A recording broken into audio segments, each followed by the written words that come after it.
Assalamualaikum warahmatullahi wabarakatuh. Perkenalkan, kami dari kelompok 11 yang akan membahas tentang lembaga kursus atau pelatihan sebagai institusi PLS paling populer di Indonesia. Perkenalkan, nama saya Nanda Putri Hopipa dengan NIM 0307192086. Di sini saya sebagai pemateri pertama yang akan membahas tentang konsep dasar LKP. Yang pertama adalah pengertian lembaga kursus dan pelatihan. Kursus adalah lembaga pelatihan yang termasuk dalam jenis pendidikan non-formal. Kursus merupakan suatu kegiatan belajar mengajar seperti halnya di sekolah.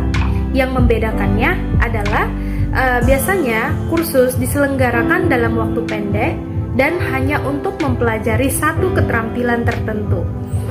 Selanjutnya adalah pelatihan atau training, memiliki makna sebagai kegiatan yang mentransfer ilmu dan keterampilan kepada seseorang dalam upaya meningkatkan kapasitas dirinya di tempat kerja ataupun di mana ia beraktivitas. Pelatihan ini sendiri memiliki 3 aspek pokok, yaitu perolehan pengetahuan, keterampilan, dan pengembangan bakat dalam upaya meningkatkan kinerja seseorang dalam suatu pekerjaan tertentu atau pekerjaan yang spesifik.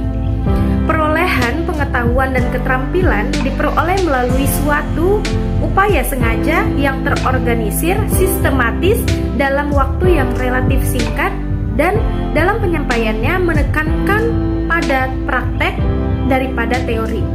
Dapat disimpulkan bahwa lembaga kursus dan pelatihan adalah suatu naungan tempat belajar non-formal yang tujuan akhirnya itu adalah kemampuan soft skill dari seseorang yang mengikuti kursus atau pelatihan tersebut.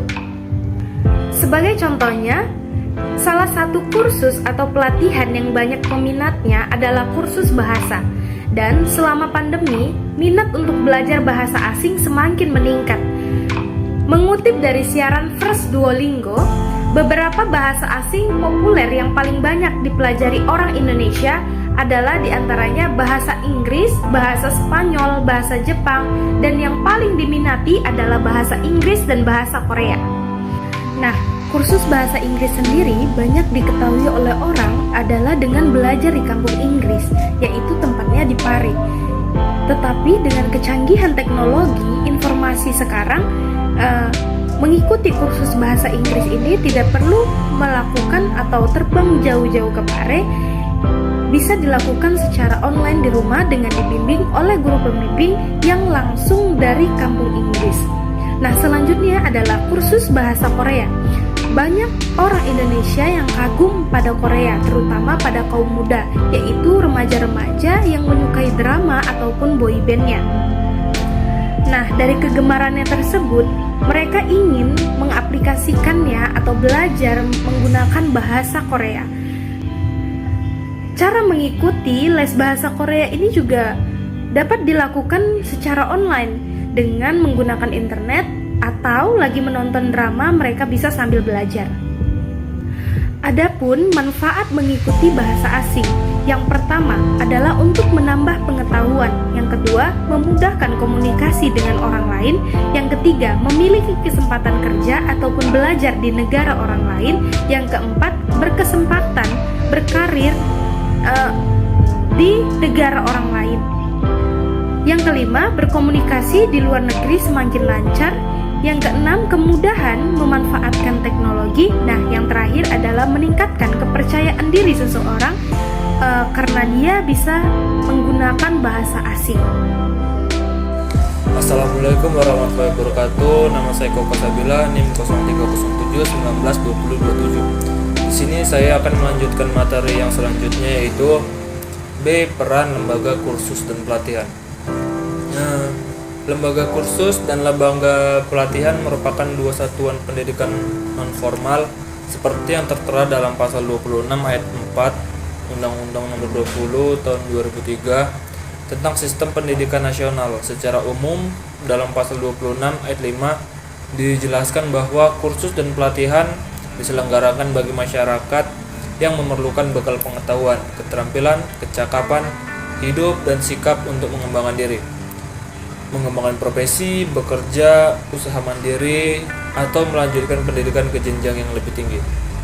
Selain itu, kembali diperlengkap dalam pasal 103 ayat 1 Peraturan Pemerintah Nomor 17 Tahun 2010 tentang pengelolaan dan penyelenggaraan pendidikan bahwa kursus dan pelatihan diselenggarakan bagi masyarakat dalam rangka untuk mengembangkan kepribadian profesional dan untuk meningkatkan kompetensi vokalisme dari peserta di kursus. Selanjutnya saya akan menjelaskan tentang jenis-jenis LKP populer di Indonesia. Yang pertama ada kursus komputer, kursus bahasa, kursus menjahit, kursus memasak, kursus mengemudi, kursus tata kecantikan rambut, kursus tata rias pengantin, kursus menyanyi, kursus sanggar tari, dan kursus renang. Terima kasih. Assalamualaikum warahmatullahi wabarakatuh. Saya Asmailina dengan NIM 0307193135. Di sini saya sebagai pemateri ketiga yang akan membahas D. Studi kasus. Bimbel konvensional vs bimbel online. Yang pertama, menjamurnya perusahaan rintisan startup pendidikan atau bimbel online merupakan penanda dampak penetrasi digital. Salah satunya dengan menggunakan aplikasi belajar yang bisa diunduh secara gratis. Tentu bimbel online menawarkan bimbingan belajar online yang tak gratis. Di dalam aplikasi bimbel online tersebut memuat ribuan konten video belajar yang langsung dijelaskan oleh guru. Selain itu, terdapat pula kuis soal-soal untuk menguji kemampuan diri serta hasil akhir berupa rapor online. Ruang Guru misalnya menawarkan tarif dari Rp790.000 hingga Rp1,4 juta untuk paket ruang les online. 2. Jika dibandingkan dengan bimbel konvensional seperti Ganesha Operation, Nurul Fikri, Intem, Salemba Group, hingga Sony Sugema College, tentu harga yang ditawarkan bimbel online sangat menggiurkan. Harga bimbel konvensional cukup bervariatif dari rentang 4,9 juta hingga 19,5 juta untuk paket SMA selama 1 tahun. 3. Dikutip dari www.cnn Indonesia, kendati demikian harga bimbel online yang murah tidak sekonyong-konyong akan menghapus bimbel konvensional. Hal tersebut disampaikan oleh pengamat pendidikan Doni Kusuma. Baginya bimbel online merupakan sebuah tren yang tak bisa dihalangi sebagai dampak kemajuan teknologi.